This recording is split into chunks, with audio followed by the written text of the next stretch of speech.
नमस्कार दोस्तों, RJ education में आपका स्वागत है। मैं उदयलाल मीणा आज संवैधानिक विकास के भाग 3 को लेकर आया हूं और आज अपन अध्ययन करेंगे भारतीय संवैधानिक विकास का पार्ट 3। अब देखो, हमने बात की थी उस दिन 1919 के अधिनियम की।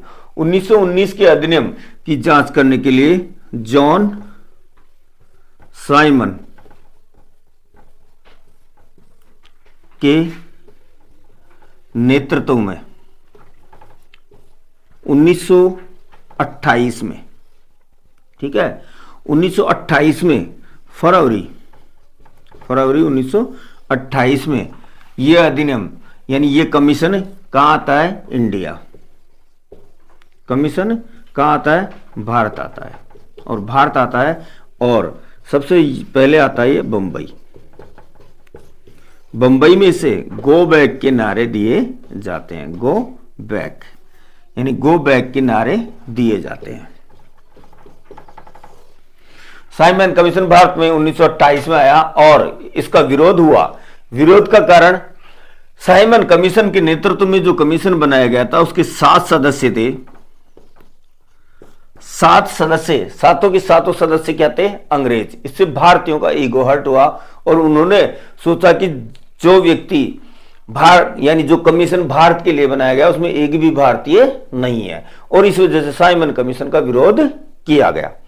अब साइमन कमीशन का विरोध किया गया, बंबई में सबसे पहले आया और इसका विरोध हुआ, ठीक है। फिर उसके बाद में ये कहां पहुंचा? लाहौर।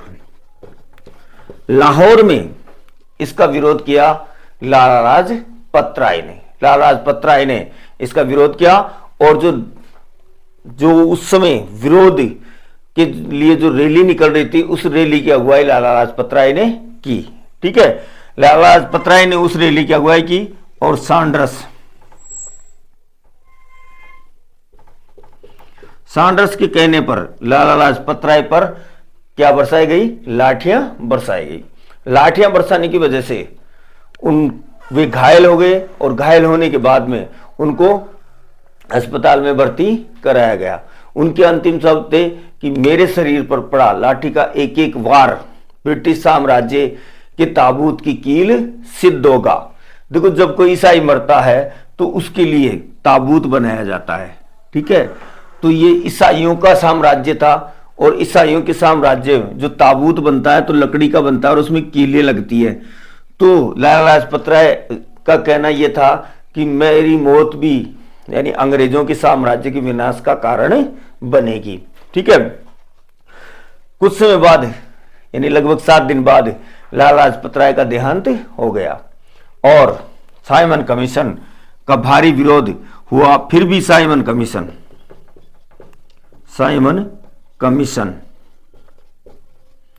2 बार भारत में आया। 2 बार भारत में आया और साइमन कमीशन ने अपनी रिपोर्ट अंग्रेजी साम्राज्य के सामने प्रस्तुत की, यानी सम्राट के सामने प्रस्तुत की।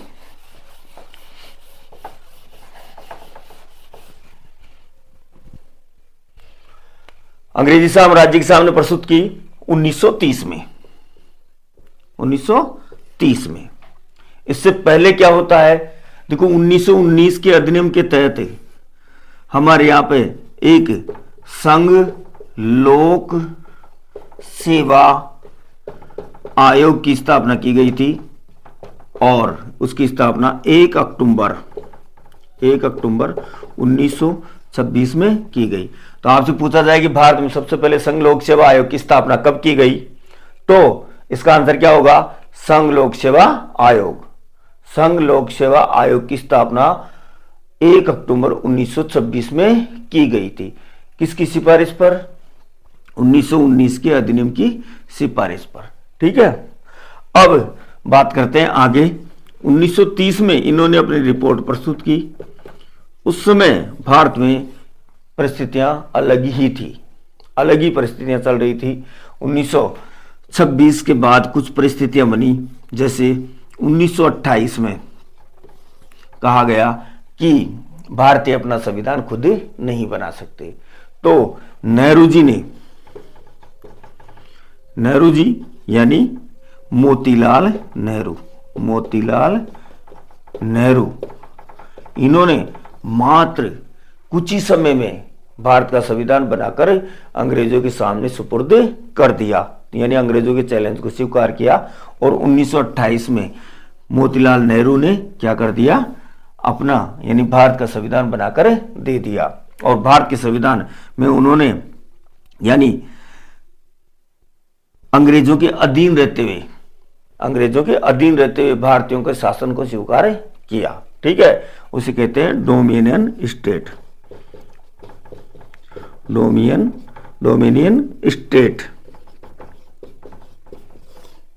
ये यानी इसमें इस संविधान में नेहरू रिपोर्ट में कहा गया कि भारत डोमिनियन स्टेट रहेगा, यानी अंग्रेजों के अधीन हम शासन करेंगे, भारतीय शासन करेंगे। पर 1929 में लाहौर अधिवेशन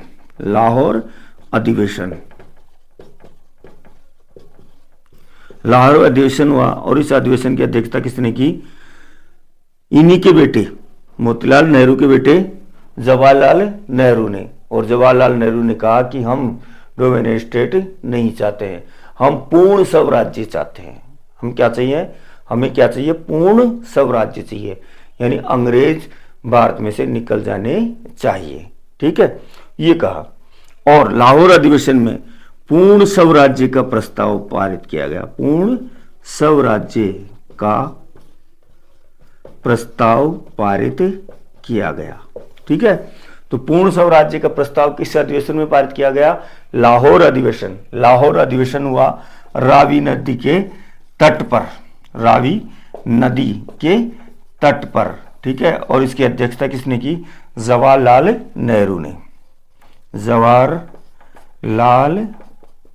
नेहरू ने इसकी अध्यक्षता की। और इस अधिवेशन के बाद यह निर्धारित किया गया कि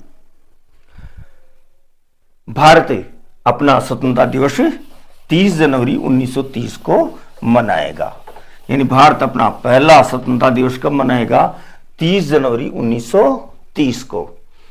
तो भारत अपना पहला अधिवेशन या भारत अपना पहला स्वतंत्रता दिवस 30 जनवरी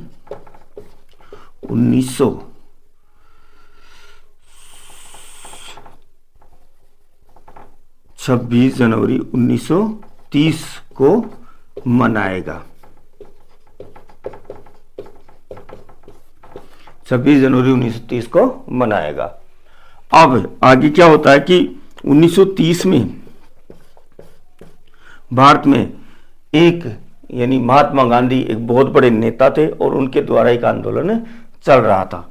उस आंदोलन को कहते हैं सविनय अवज्ञा। सविनय अवज्ञा से पहले 12 मार्च 1930 को उन्होंने नमक को मुद्दा बनाते हुए 79 सहयोगियों के साथ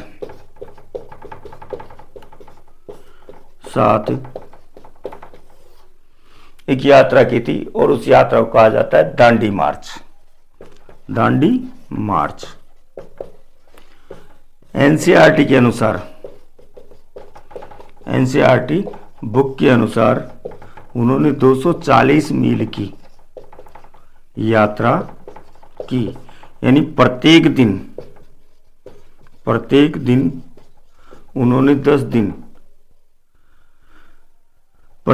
उन्होंने 10 मील की यात्रा की। और 6 अप्रैल 1930 को वे दांडी पहुंचे और उन्होंने नमक कानून का उल्लंघन किया। तो इस प्रकार ये गतिविधियां उस समय भारत में चल रही थी और इन गतिविधियों की वजह से अंग्रेजी सरकार या अंग्रेज ये सोचने को मजबूर हुए कि भारत की समस्याओं का समाधान किस प्रकार किया जाना चाहिए। और इसी वजह से उन्होंने भारतीयों से चर्चा करने के लिए साइमन कमीशन की रिपोर्ट के आधार पर गोलमेज सम्मेलन का आयोजन करने का विचार किया कि हम भारतीयों को यहाँ बुलाते हैं और यहाँ बुलाकर उनके साथ चर्चा करते हैं कि तुम्हारी समस्याएं क्या है और उनकी समस्याओं का समाधान करेंगे। और इसीलिए सन 1930 में सन 1930 में कमीशन की रिपोर्ट के आधार पर गोलमेज सम्मेलन आयोजित किए गए।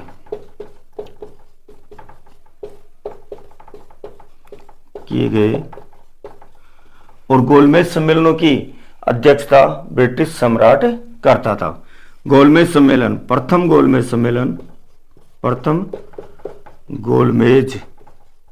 सम्मेलन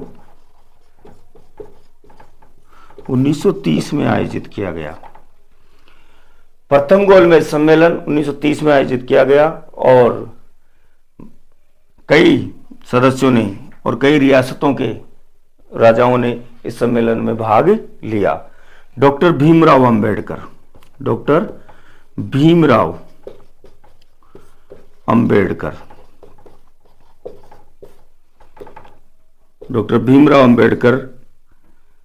ने तीनों सम्मेलनों में भाग लिया था। डॉक्टर भीमराव अंबेडकर, आप इसे नोट डालकर भी लिख सकते हैं कि डॉक्टर भीमराव वह कौन सी व्यक्ति थे जिन्होंने तीनों गोलमेज सम्मेलनों में भाग लिया। तो वे थे डॉक्टर भीमराव अंबेडकर। डॉक्टर भीमराव अंबेडकर ने तीनों गोलमेज सम्मेलनों में भाग लिया। प्रथम गोलमेज सम्मेलन में कांग्रेस ने भाग नहीं लिया। प्रथम गोलमेज सम्मेलन में कांग्रेस ने भाग नहीं लिया। क्यों नहीं लिया? क्योंकि उस समय भारत में सविनय अवज्ञा आंदोलन चल रहा था और इसलिए प्रथम गोलमेज सम्मेलन में कांग्रेस ने भाग नहीं लिया। फिर अगले साल यानी 1931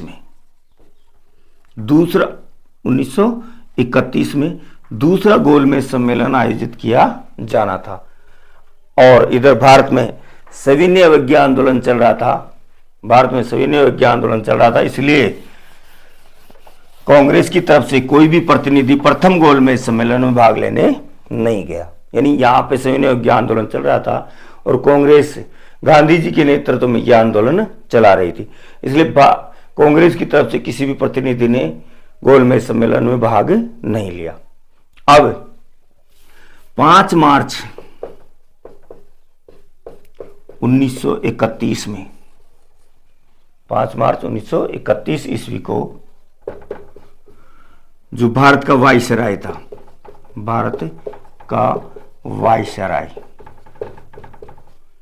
या गवर्नर जनरल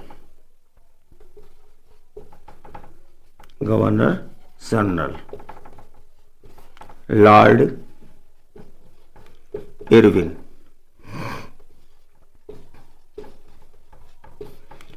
उन्होंने महात्मा गांधी को बुलाया और महात्मा गांधी और गवर्नर जनरल के बीच में 11 शर्तों पर यह समझौता हुआ। ठीक है, इसे गांधी इरविन समझौता भी कहा जाता है। गांधी इरविन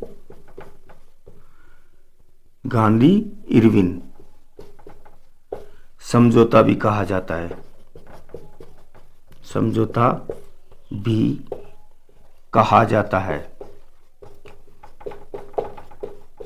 गांधी इरविन समझौता, जो 11 मांगे इन्होंने सभी दांडी मार्च से पहले रखी थी, जो 11 मांगे दांडी मार्च से पहले रखी थी, उन्हीं मांगों को मानते हुए लॉर्ड इरविन और महात्मा गांधी के बीच में समझौता हो गया। इस समझौते के बाद भारत के 3 क्रांतिकारी भगत सिंह, राजगुरु, सुखदेव, इनको 23 मार्च 1931 को फांसी दे दी गई।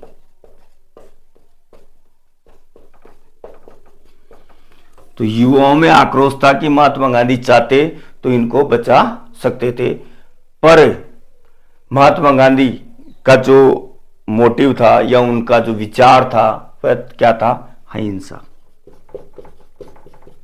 ठीक है, हिंसा के आधार पर तो वो स्वतंत्रता भी नहीं चाहते थे। और भगत सिंह, राजगुरु और सुखदेव ये क्रांतिकारी विचारधाराओं के व्यक्ति थे और इन्होंने इस वजह से महात्मा गांधी के विचार इनसे नहीं मिलते थे, इसलिए महात्मा गांधी ने इनका मुद्दा रखा ही नहीं और इस वजह से युवाओं में आक्रोश था। और जब वे सम्राट जो जहाज था उसमें यानी बैठकर दूसरे गोल में सम्मेलन में भाग लेने जा रहे थे तो लोगों ने उनको काले झंडे दिखाए, यानी विरोध प्रकट किया कि आप चाहते तो इन तीनों को बचा सकते थे, पर महात्मा गांधी की जो विचारधारा थी वह अहिंसा पर आधारित थी, इसलिए उन्होंने इरविन के सामने इनका प्रस्ताव रखा ही नहीं और इस वजह से इस समझौते को लेकर महात्मा गांधी की आलोचना हुई, या वर्तमान में भी जो युवा वर्ग है वो इस मुद्दे को लेकर आलोचना करता है। तो महात्मा गांधी दूसरे गोलमेज सम्मेलन में भाग लेने के लिए कहाँ चले गए? लंदन चले गए।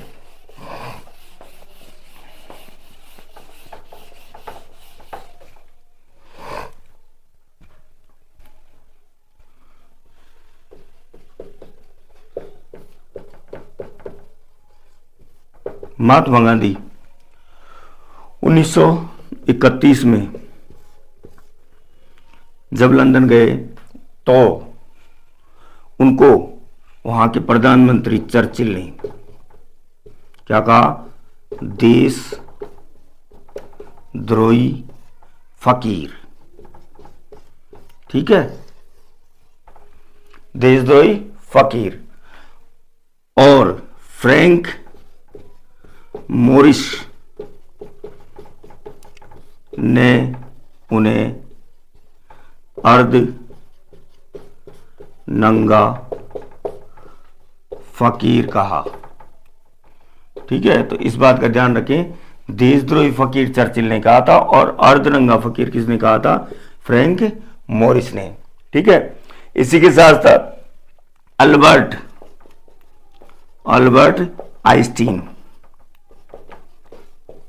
आइंस्टीन का आपने नाम सुना होगा, ये बहुत बड़े वैज्ञानिक थे और इन्होंने कहा था कि कभी दुनिया इस बात का विचार नहीं करेगी कि इतने से हार्ड मांस का व्यक्ति इस धरती पे कभी पैदा हुआ होगा। ये किसने कहा?